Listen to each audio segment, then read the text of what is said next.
हाय दोस्तों, आज जो कहानी आप सुनने जा रहे हो वो किसी फिल्म की स्क्रिप्ट नहीं है।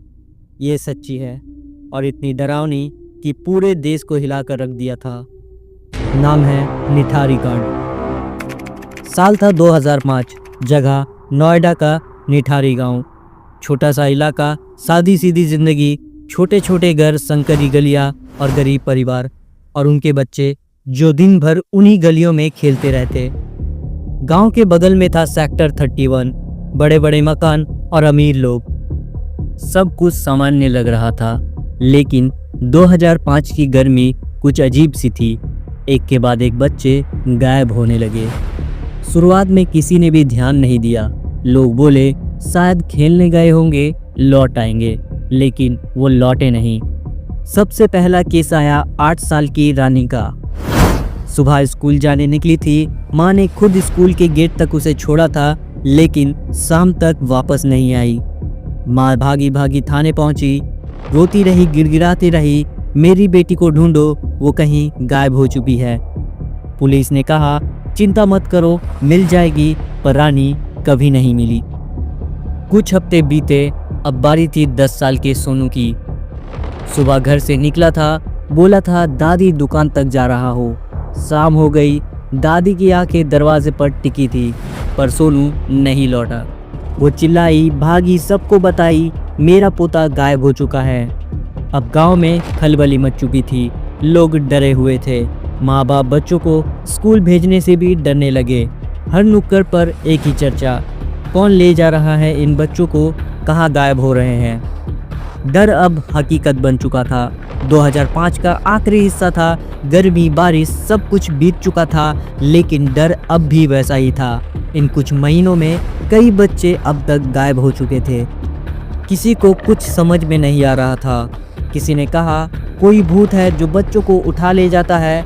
दूसरा बोला कहीं कोई गैंग तो नहीं जो बच्चों की तस्करी कर रहा है। हर दिन एक नई अफवाह, हर दिन एक नया डर, लेकिन पुलिस वो अब भी चुप थी।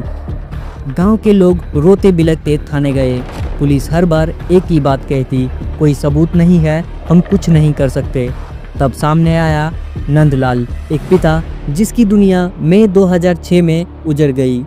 उनकी बेटी पायल गायब हो गई थी। 20 साल की थी वो, काम पर गई थी और फिर कभी नहीं लौटी। नंदलाल बोले वो सेक्टर 31 के एक घर में काम करने गई थी। D5 नंबर था, फिर उसका कुछ भी पता नहीं चला। पुलिस ने उसकी बात को हल्के में लिया, कहा अभी खोज जारी है, मिल जाएगी, लेकिन पुलिस के हाथ कुछ भी नहीं आया। नंदलाल टूट चुके थे। वो रोते हुए कोर्ट तक पहुंचे। कई दरवाजे ठकठकाए और फिर अक्टूबर 2006 में जाकर एक FIR दर्ज हुई। फिर शुरू हुई फोन की जांच। पता चला पायल ने आखिरी कॉल किया था मंदिर सिंह पंडेर को। नाम सुना सुना सा लग रहा था। पता चला वो सेक्टर 31 के उसी D5 घर में रहता था। अमीर बिजनेसमैन था। ऊंचे लोग, ऊंची बातें।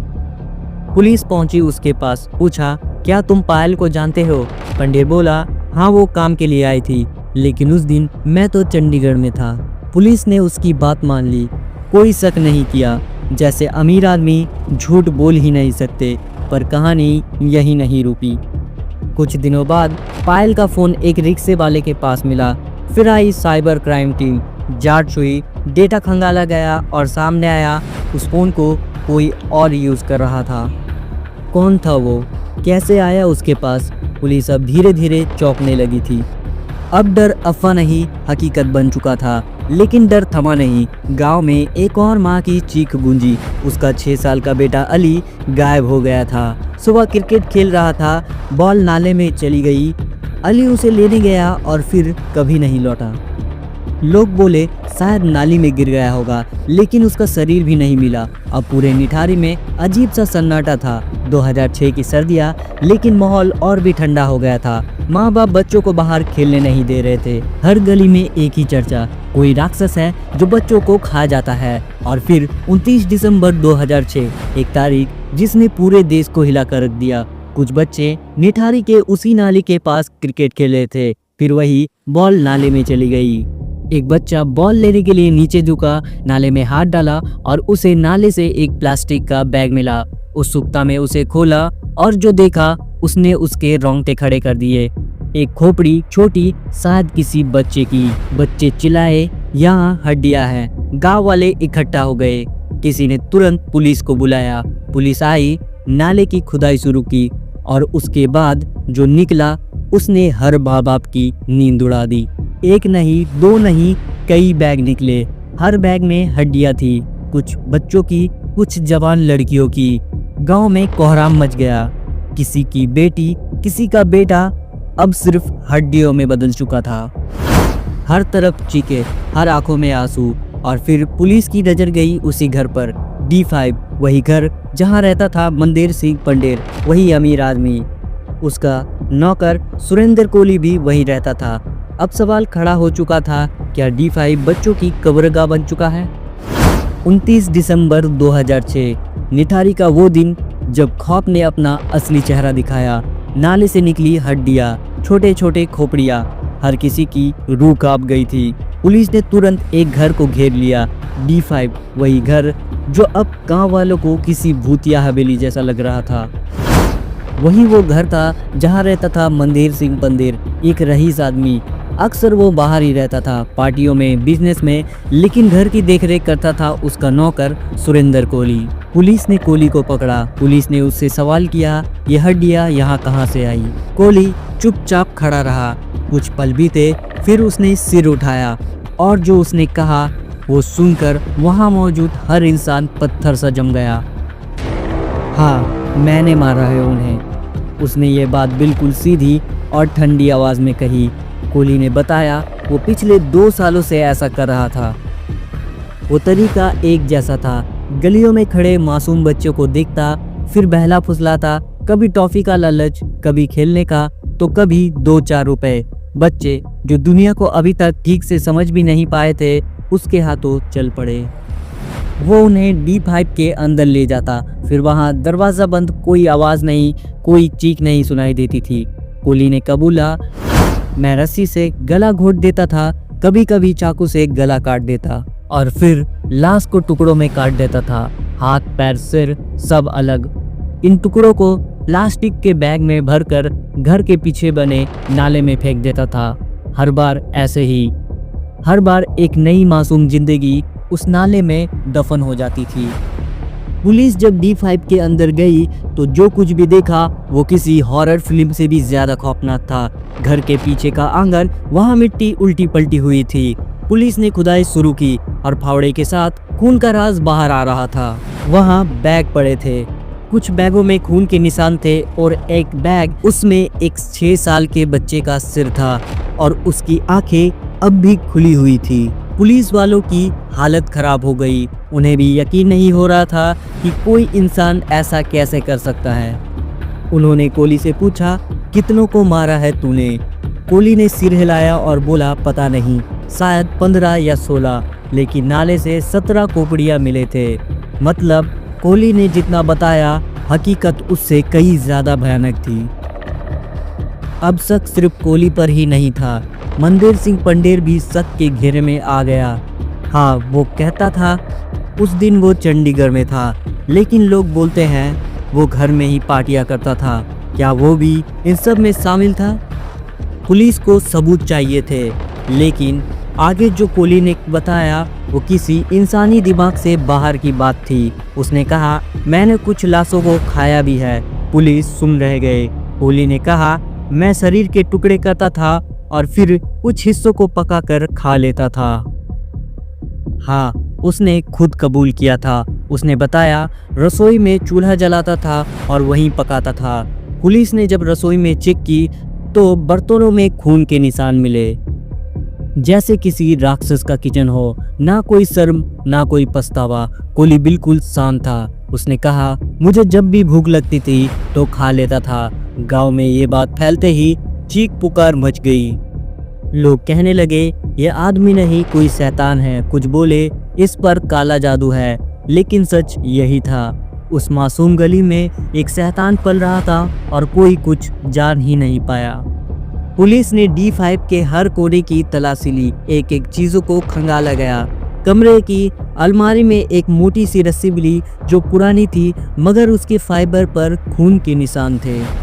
वहीं किचन के पास पड़ा था एक चाकू, उसका ब्लेड सूखे खून से लाल था। घर के पीछे एक टूटी सी जमीन थी, जैसे किसी ने वहां कुछ जलाने की कोशिश की है। जब पुलिस ने उस जगह को खोदा तो अंदर से निकला जली हुई हड्डियां। कोली ने कबूल किया, हाँ, लाशों को जलाने की कोशिश की थी, लेकिन लकड़ियां गीली थी और आग ठीक से नहीं जल रही थी। मतलब हर लाश नाले में नहीं गई थी, कुछ लाशों को जलाया गया था धीरे धीरे टुकड़ों में। अब शक पंदेर के ऊपर भी गहराता जा रहा था। पुलिस ने उसे गिरफ्तार किया। वो बोला, मैं कुछ नहीं जानता, ये सब कुछ कोली ने किया है, मैं तो अक्सर बाहर ही रहता था। लेकिन पुलिस भी सोचने पर मजबूर थी, इतना सब कुछ इस घर में हुआ और मालिक को कुछ भी नहीं पता। क्या वाकई या वो भी इस खामोश गुनाह में शामिल था? गांव में अब आग भड़क चुकी थी, लोग जमा हो गए थे D5 के बाहर। किसी माँ की चीख थी, किसी बाप का गुस्सा, मार दो इन राक्षसों को, इन्हें जीने का हक नहीं है। भीड़ बेकाबू हो रही थी, पुलिस को लाठियां चलानी पड़ी, वरना लोग घर को फूंक देते। उधर नाली की खुदाई रुकी नहीं थी, हर दिन कोई नई हड्डी निकल रही थी, हर हड्डी के साथ एक परिवार का सपना टूट रहा था। एक दिन एक बैग मिला, उसमें 12 साल की एक लड़की का हाथ था, उसकी उंगलियों पर नाखून थे, जैसे वो अब भी दीवार को खरोच रही है। लोग वहीं बैठकर रोने लगे, कुछ माएं बेहोश हो गई। कोली अब थाने में बंद था, एक कोने में बैठा रहता चुपचाप। पुलिस बार बार पूछ रही थी, तूने ऐसा क्यों किया? और वो हर बार एक ही बात कहता, मुझे नहीं पता। लेकिन हकीकत अब भी पूरी सामने नहीं आई थी। जो राज बाहर आना बाकी थे वो और भी ज्यादा डरावने थे। 30 दिसंबर 2006 निठारी गांव की गलियां पहले से भी ज्यादा खामोश थी। हर घर का दरवाजा बंद, हर चेहरा डरा हुआ। D5 के बाहर पुलिस की गाड़ियां कतार में खड़ी थी, चारों तरफ लाल और नीली बत्तियां घूम रही थी और अंदर चल रही थी उस घर की सबसे डरावनी तलाशी। सुरेंद्र कोली सब कुछ कबूल कर चुका था। उसने कहा था, हाँ, मैंने बच्चों को मारा। अब पुलिस को हर कोने में सच्चाई की तलाश थी। घर का पिछला आंगन दोबारा खोदा गया, मिट्टी हटाई गई और नीचे से फिर से बैग मिले। एक बैग को जब खोला गया तो उसमें 10 साल के एक बच्चे का सिर था। उसकी खोपड़ी टूटी हुई थी, मानो उसे दीवार पर पटक कर मारा गया हो। ये देखकर पुलिस वाले सहम गए और उनके चेहरे पीले पड़ गए। किसी के गले से आवाज तक नहीं निकल रही थी। फिर शुरू हुई वो सबसे डरावनी छानबीन, नाले की। हर दिन वो नाला मौत की कहानियां उगल रहा था। 2 जनवरी 2007 एक भारी सा बैग बाहर निकाला गया। जब खोला गया तो अंदर थी 3 बच्चों की खोपड़ियां। गांव वाले वहीं खड़े थे। एक माँ चिल्लाई, ये मेरा बेटा है। एक बाप जमीन पर गिर पड़ा, मुझे इसका चेहरा दिखाओ।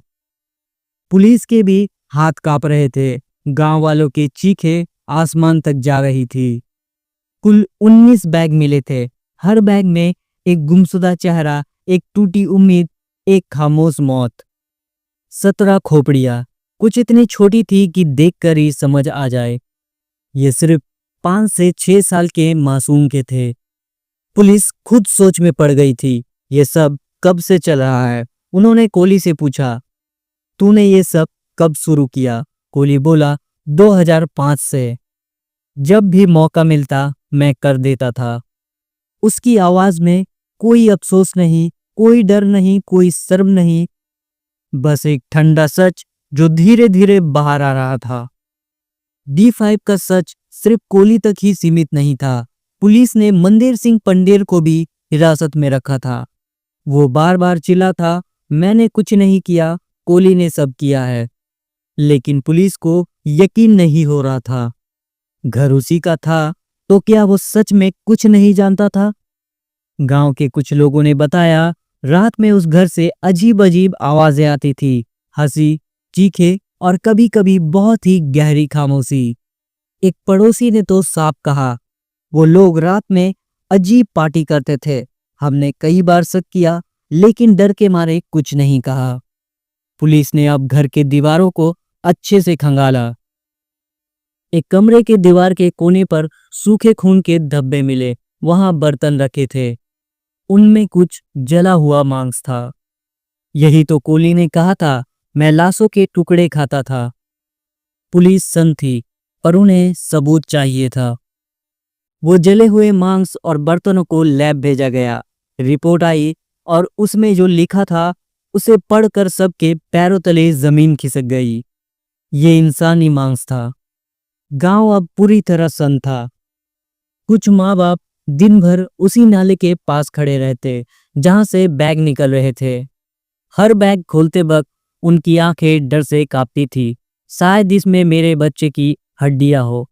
एक माँ थी राधा, उसका 7 साल का बेटा एक सुबह दूध लेने निकला था और फिर कभी नहीं लौटा। वो उस नाले के पास ही बैठी रहती थी, हर बैग के पीछे भागती थी। एक दिन जब एक छोटी खोपड़ी मिली, राधा चिल्ला पड़ी, ये मेरा बेटा है। पुलिस ने उसे रोका, कहा हमें डीएनए टेस्ट करना होगा। राधा वही जमीन पर गिर पड़ी। उसके आंसू रुक नहीं रहे थे। गांव के हर घर में मातम था। हर चेहरे पर एक ही सवाल, हमने किस पर भरोसा किया था। अब लोग कोली को इंसान नहीं मान रहे थे। वो इंसान नहीं, राक्षस है, भेड़ की खाल में शैतान है। कोली ने कबूल तो कर लिया था, लेकिन क्या वो अकेला था? 5 जनवरी 2007 पुलिस ने कोली को निठारी से नोएडा थाने लाया। पूरे दिन उससे पूछताछ होती रही। कोली बार बार यही कहता, मैंने अकेले किया, कोई और शामिल नहीं था। लेकिन पुलिस को उसकी बातों पर भरोसा नहीं था। उन्होंने मंदिर सिंह पंडेर के फोन रिकॉर्डिंग चेक किए। वहां कई कॉल्स कोली को किए गए थे। एक कॉल में पंडेर ने कहा था, घर को साफ रखना। पुलिस रुकी, सोचने लगी, क्या ये कोई कोड था? क्या वो साफ सफाई की बातें कर रहा था या सबूत मिटाने की? गांव में गुस्सा बढ़ रहा था। 7 जनवरी को सैकड़ों लोग सड़क पर उतर आए थे। हर हाथ में बैनर था, हमें इंसाफ दो, कोली को फांसी दो। कुछ लोगों ने D5 के बाहर पत्थर फेंके। यही है वो घर जहां हमारे बच्चों की सांसें छीनी गई। पुलिस को हालत काबू में लेने के लिए लाठी चार्ज करना पड़ा। निठारी अब सिर्फ गांव की बात नहीं रही, ये खबर अब देश भर में फैल चुकी थी। हर टीवी चैनल पर बस एक ही नाम था, निठारी। दिल्ली NCR में लोग डर से कांप रहे थे। अब शुरू हुआ अफवाहों का दौर। कोई कहता कोली काला जादू करता था, वो बच्चों की हड्डियों से तंत्र मंत्र करता था। तो कोई कहता शायद ये अंग तस्करी का मामला है, लाशें बेचता होगा। पुलिस ने कोली से सीधा पूछा, तूने लाशें कहाँ बेची? कोली का वापस फिर वही जवाब था, मैंने कुछ नहीं बेचा, मैं बस उन्हें मारता था। लेकिन लोग डरे थे। डर इस बात का नहीं था कि कातिल कौन है, डर इस बात का था कि शायद वो अब भी आजाद घूम रहा है। अब कोली ने सब कुछ नहीं बताया था, पंडेर ने सब कुछ नहीं माना था, और गांव के लोगों को अब भी इंसाफ नहीं मिला था। जनवरी 2007 तक निठारी कांड अब एक नाम नहीं, एक डर बन चुका था। पूरा देश सुन रहा था, देख रहा था। सुरेंद्र कोली ने 16 हत्या कबूल की थी, लेकिन नाले से 17 खोपड़ियां मिले और ना जाने कितनी हड्डियां। न्यूज चैनल दिन रात वही दिखा रहे थे, निठारी का राक्षस, हड्डियों का घर, कोली एक नरभक्षी। हर कोई कोर्ट की तरफ देख रहा था, अब फैसला वहीं से आएगा। 8 फरवरी 2007 कोर्ट में पहली सुनवाई थी, जतिंगा की एक स्पेशल कोर्ट में। कोली को वहां लाया गया। जज के सामने पेशी शुरू हुई। सरकारी वकील ने सीधे सवाल किए, तूने बच्चों को क्यों मारा? कोली की आवाज धीमी थी, मुझे नहीं पता, मैं बस करता गया। फिर वही बातें उसने दोहराई, मैं गली से बच्चों को बैला फुसला कर लाता था, उन्हें मारता था, काटता था और नाली में फेंक देता।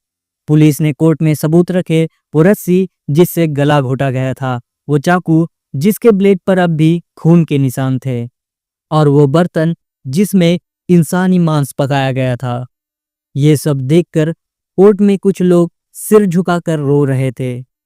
अब केस लंबा चलना था, लेकिन सवाल अब भी वही था, क्या कोली अकेला था? क्या पंडेर भी इस खेल का हिस्सा था? पंडेर का वकील बार बार कहता रहा, मुनेंद्र निर्दोष है, वो तो घर पर भी नहीं था। मुनिंदर भी वही कहता रहा, मैं चंडीगढ़ में था, कोहली ने मेरे बिना सब कुछ किया। लेकिन पुलिस ने फोन रिकॉर्ड दिखाए। कोहली और पंडेर के बीच कई बार बातचीत हुई थी। एक कॉल में पंडेर ने कहा था, सब ठीक रखना। कोर्ट ने ये लाइन दोहराई। कहा, इसका मतलब क्या कुछ छुपाना था? बहस लंबी चली। लोग कहते रहे पंडेर भी शामिल है, लेकिन पुलिस ने सारी जांच कोहली के बयान पर टिकी थी। कोर्ट ने दोनों को अलग अलग देखा। 13 फरवरी 2009 कोर्ट का पहला फैसला आया। रिम्पा हलदर की हत्या के मामले में कोहली को फांसी की सजा हुई। जज ने कहा, यह अपराध समाज के लिए खतरा है, इसे माफ नहीं किया जा सकता। 2010 तक 5 और केस में कोहली को फांसी मिली। फिर 2009 में पंदेर को भी एक मामले में फांसी हुई। गांव में लोग खुश थे। किसी ने कहा, अब जाके हमारे बच्चों को इंसाफ मिला। पर यह इंसाफ बहुत लंबी नहीं चली। 2017 में सुप्रीम कोर्ट ने कोहली की सजा पर दोबारा नजर डाली। वकील ने कहा, पुलिस के पास पुख्ता सबूत नहीं है। कोहली के बयान में कई गड़बड़ियां हैं। कोहली ने कहा था कि उसने 16 बच्चों को मारा, पर नाले से 31 शवों की बात सामने आई। डीएनए टेस्ट में कुछ हड्डियां जानवरों की निकली। पुलिस की जांच पर कई सवाल उठे। लोगों ने पूछा, क्या पुलिस ने सच में अच्छे से काम किया था? 16 अक्टूबर 2023 इलाहाबाद हाई कोर्ट ने बड़ा फैसला सुनाया। जज ने कहा, सबूत कमजोर है, फांसी नहीं दिया जा सकती। कोहली और पंडेर को बरी किया जाता है। ये सुनते ही सब चौंक गए। जो लोग सालों से सोच रहे थे कि कातिल जेल में है, अब वो पूछ रहे थे कि अगर ये बेकसूर है तो हमारा बच्चा कहाँ है? निठारी के माँ बाप फिर से टूट गए। एक पिता नंदलाल, जिसकी बेटी पायल मारी गई थी, आंखों में आंसू लिए बोले, हमारा दर्द कौन समझेगा? कोर्ट ने कातिलों को छोड़ दिया। लोग फिर से सड़कों पर उतर आया। लोग चिल्ला रहे थे, हमें इंसाफ दो, हमारे बच्चों का क्या? न्यूज़ चैनलों पर बहसें चलने लगी। किसी ने कहा, पुलिस की जांच में बहुत ही कमजोरी थी, तो किसी ने बोला, कोहली और पंदेर बेकसूर नहीं हो सकते। लेकिन सच्चाई अब भी धुन में थी। कोहली जेल से बाहर आ चुका था, पंदेर भी आजाद घूम रहा था, और निठारी अब भी सहमा हुआ था। लोग आज भी फुसफुसा कर कहते हैं, शायद और भी लोग थे जो कभी पकड़े नहीं गए। शायद ये पूरा रैकेट था अंग तस्करी का, जो छुपा लिया गया। एक माँ थी, थकी हुई, टूटी हुई। उसने कहा, मेरा बेटा गया, लेकिन मुझे आज तक नहीं पता उसकी लाश कहाँ है। निठारी कांड ने सब कुछ बदल दिया। माँ बाप, पुलिस, अदालत और इंसाफ पर भरोसा। पर यह कहानी यहीं खत्म नहीं होती। ये सवाल छोड़ जाती है, क्या कोहली सच में अकेला था? क्या पंडेर सिर्फ देखता रहा, या फिर पुलिस ने सब कुछ छुपा दिया? आज भी जब कोई उस नाले के पास से गुजरता है, एक बार जरूर रुकता है, पीछे देखता है और सोचता है, कहीं कोई अब भी छुपा तो नहीं है। ये कहानी यहीं खत्म हुई, पर सच अब भी अनसुलझा है।